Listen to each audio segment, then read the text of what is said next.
Bismillahirrahmanirrahim. Assalamualaikum warahmatullahi wabarakatuh. Alhamdulillah, segala puji kita panjatkan kehadirat Allah Subhanahu wa taala.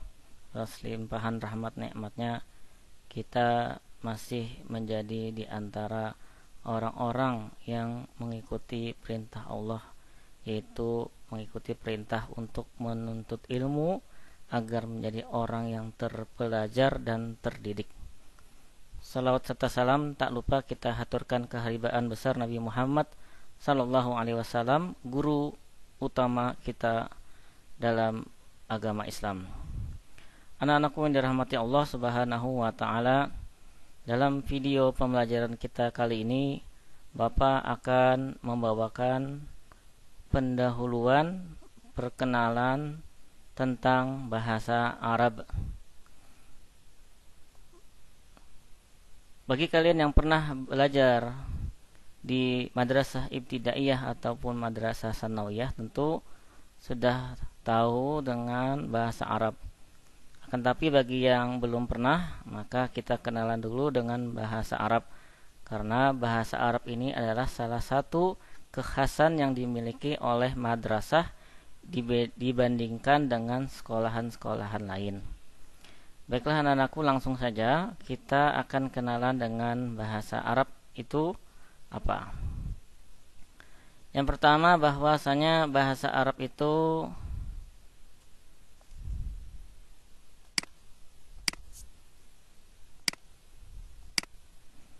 adalah bahasanya Al-Quran. Bahasa Arab itu adalah bahasa Al-Quran. Allah Subhanahu wa taala berfirman dalam surah Az-Zumar, A'udzu billahi minasyaitonir rajim. Qur'anan Arabiyyan ghaira dzi 'iwajin la'allahum yattaqun. Yang artinya inilah Al-Qur'an yang berbahasa Arab yang tidak memiliki kebengkokan agar mereka mengetahuinya. Jadi kita tahu Al-Qur'an itu berbahasa Arab, nak. Dan Al-Qur'an itu sendiri oleh Allah Subhanahu wa taala dinyatakan, ditegasi kembali bahwa bahasa yang digunakan oleh Al-Qur'an, kitab suci umat Islam, adalah berbahasa Arab. Yang kedua, fakta dari bahasa Arab ialah bahasa orang Arab. Ya, bahasa Arab ya milik orang Arab. Ya. Ada yang tahu negara-negara apa saja yang menggunakan bahasa Arab? Ya.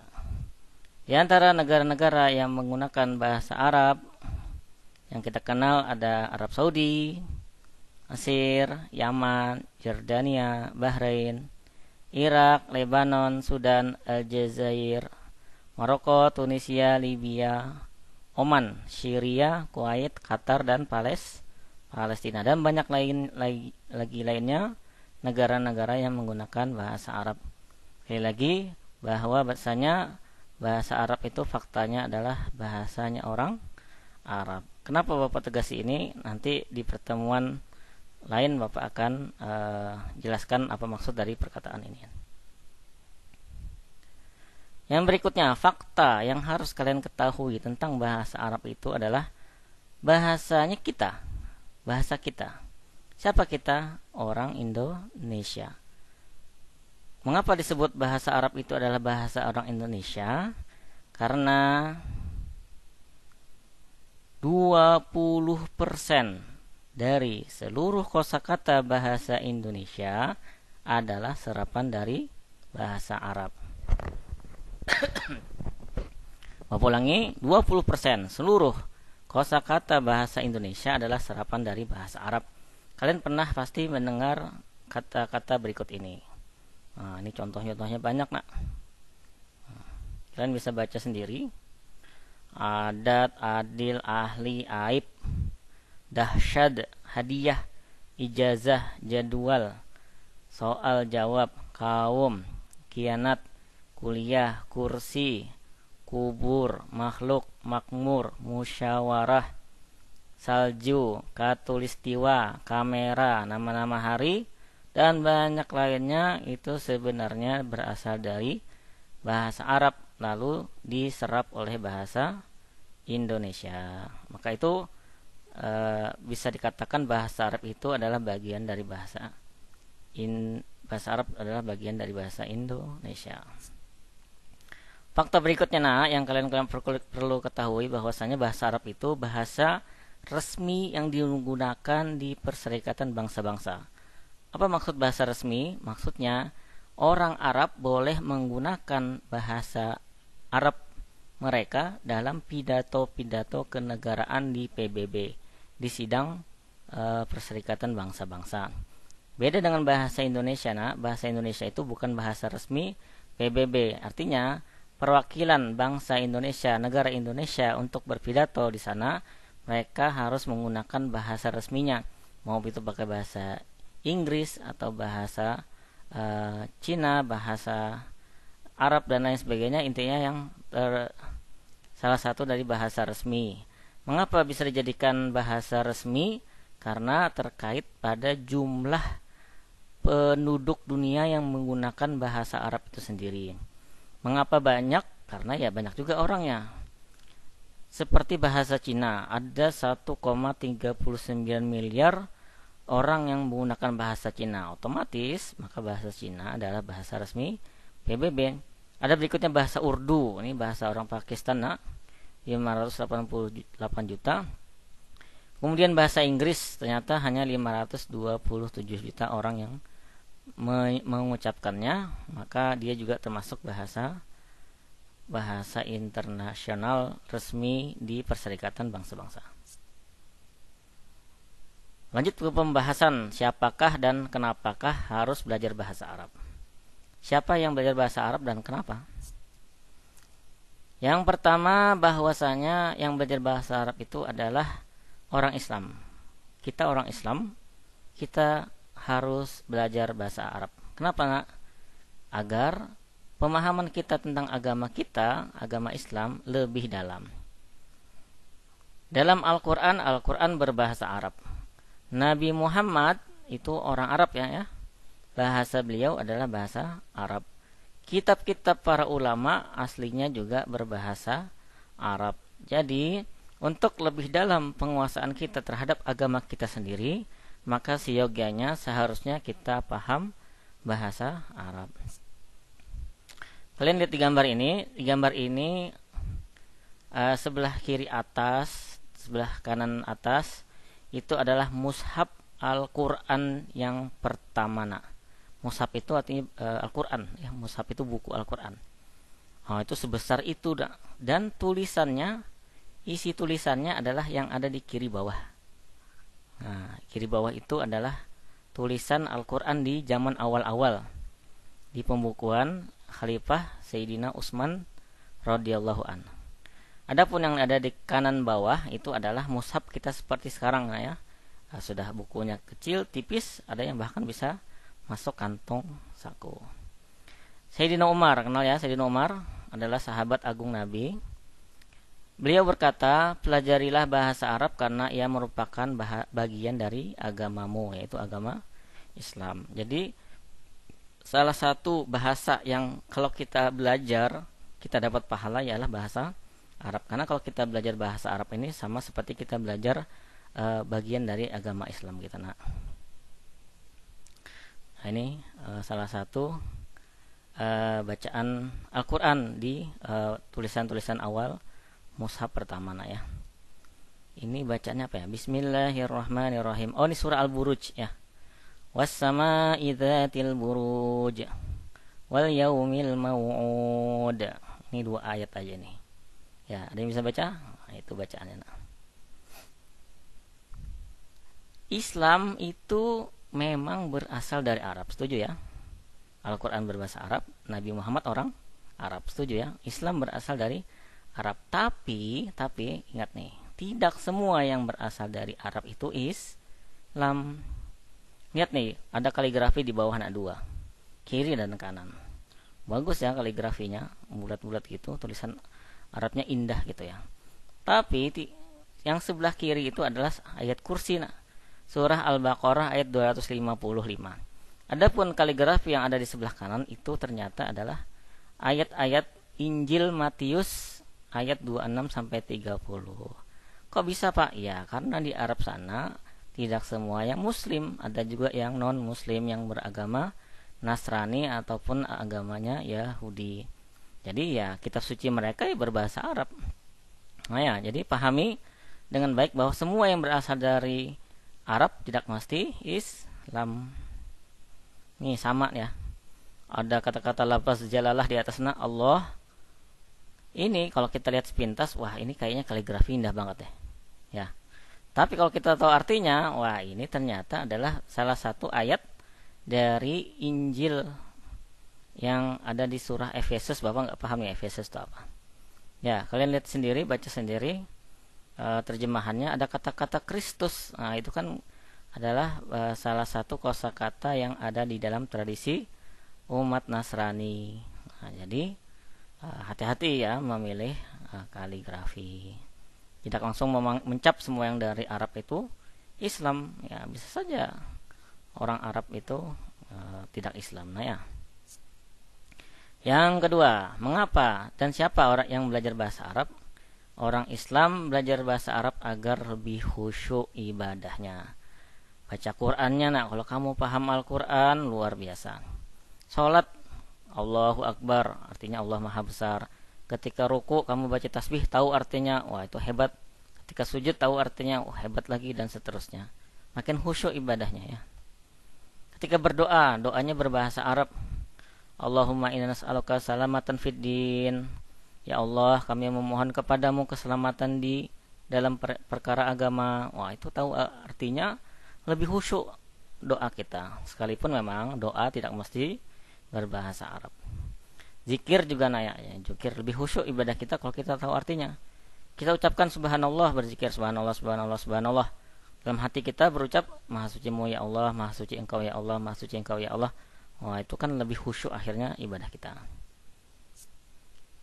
Yang ketiga, berikutnya, siapakah yang belajar bahasa Arab dan kenapa?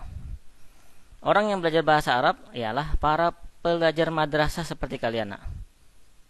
Ya, dan PTAI. PTAI itu maksudnya adalah perguruan tinggi agama Islam.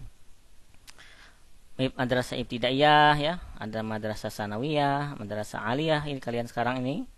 Ada perguruan tinggi agama Islam seperti IAIN nanti ya.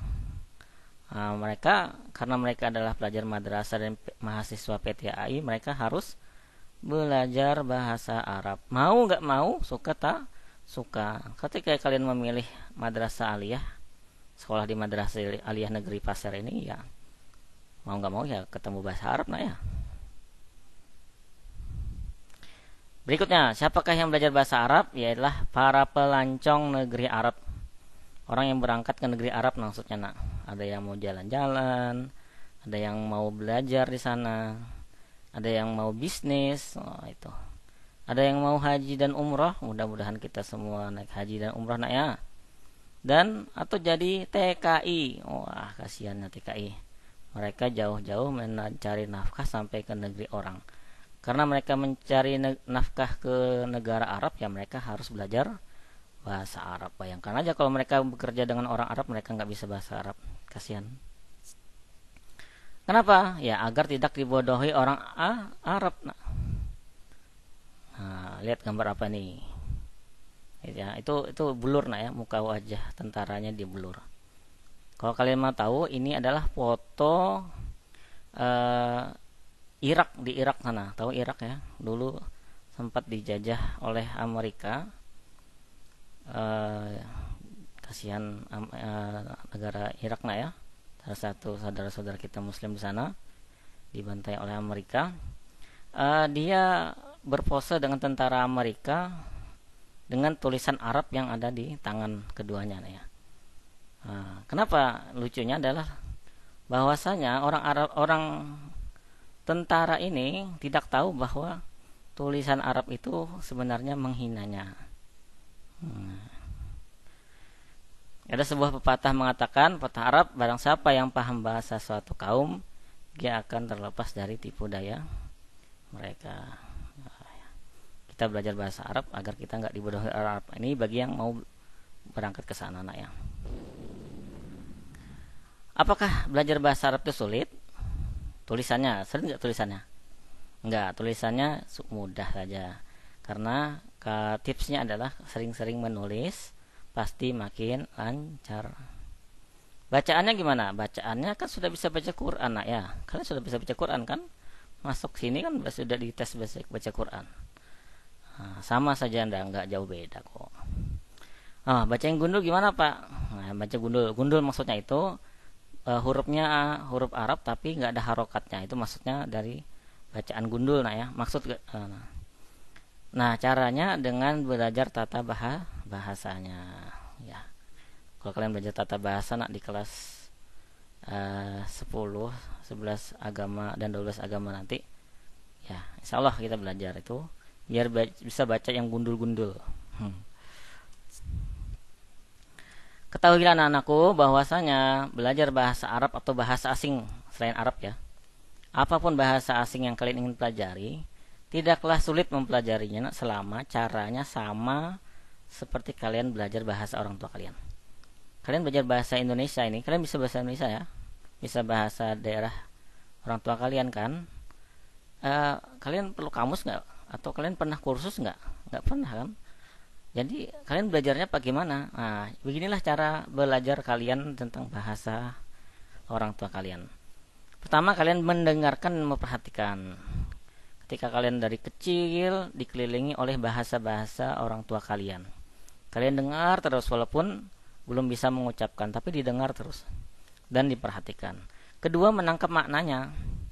Yaitu misalkan waktu kecil masih kita bayi, orang tua kita atau ibu kita bilang, ayo makan, ayo makan, ayo makan. Kita dengarkan, oh ternyata. Dan waktu kita bayi memahami, oh makan itu maksudnya memasukkan makanan ke dalam mulut dan menyebabkan kenyang. Nah, ya. Yang ketiga, menirukan. Nah, semakin besar anak itu, semakin paham dia dengan sebuah kata, dia mencoba menirukan. Sampai-sampai dia bilang tanpa disuruh ibunya makan, dia bisa minta ke ibunya, mak makan, mak makan. Nah, dia paham dengan kata-kata makan, ya, contoh. 4, dia melatih terus-menerus. Akhirnya dia dengar, lalu dia pahami, lalu ditirukannya dan terus-menerus digunakan. Akhirnya kita semua bisa berbahasa Indonesia, bisa berbahasa orang tua kita, bahasa daerah kita dengan lancar luar biasa. Tentu ya, paham ya. Begitu pula nak bahasa Arab atau begitu pula bahasa asing lainnya. Intinya, kuncinya ialah menabung. Pahami dengan baik, menabung. Apa ini tabung? Pertama, menabung kata, menabung kalimat, menabung ungkapan. Nah, untuk kemudian digunakan di saat yang tepat. Kalian pengen lancar bahasa asing, mau bahasa Arab kah, mau bahasa Inggris kah, mau bahasa Korea kah, bahasa Jepang kah, atau bahasa yang apapun yang kalian inginkan, ingin bahasa lancar nak, 3.000-4.000 kosakata. 2. 100 kalimat grammar tepat. 3. Tabung sebanyak-banyaknya ungkapan yang digunakan oleh penutur asli. Jadi kuncinya adalah menabung. Ada sebuah pepatah mengatakan teko hanya mengeluarkan isi teko. Kalau isi tekonya teh, maka yang keluar teh. Kalau isi tekonya susu, maka yang keluar adalah susu. Tambahannya adalah seberapa isi teko. Kalau isi tekonya hanya setengah, maka otomatis yang keluar juga setengah. Nggak mungkin lebih dari setengah. Nah, begitu juga dengan dalam berbahasa ini. Kalian nabung nak. Kalian nabung terus-menerus ungkapan, kalian menabung terus kata demi kata, kalimat demi kalimat. Semenjak kecil sampai sekarang, akhirnya tabungannya banyak, tabungan katanya banyak, tabungan kalimatnya banyak, ungkapannya banyak. Akhirnya yang keluar dari mulut kita ya bahasa Indonesia. Orang Arab nabung terus bahasa Arab mulai dari kecil, ya yang ngomong, yang keluar juga bahasa Arab. Nggak mungkin kita belajar bahasa Korea yang keluar dari mulut kita bahasa Jepang, nggak mungkin ya. Teko hanya mengeluarkan seberapa isi teko. Manjadda wajada. Hadis Nabi Muhammad SAW, barang siapa yang bersungguh-sungguh pasti berhasil.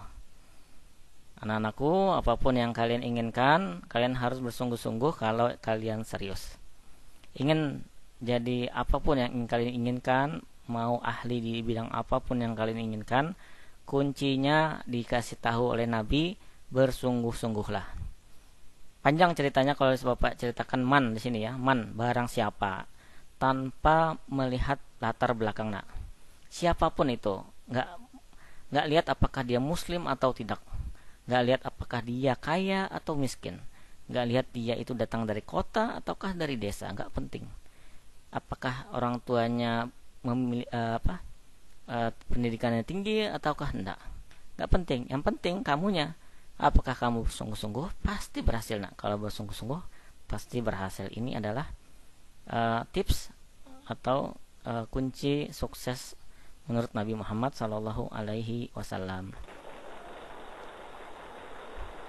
Lihat gambar apa ini?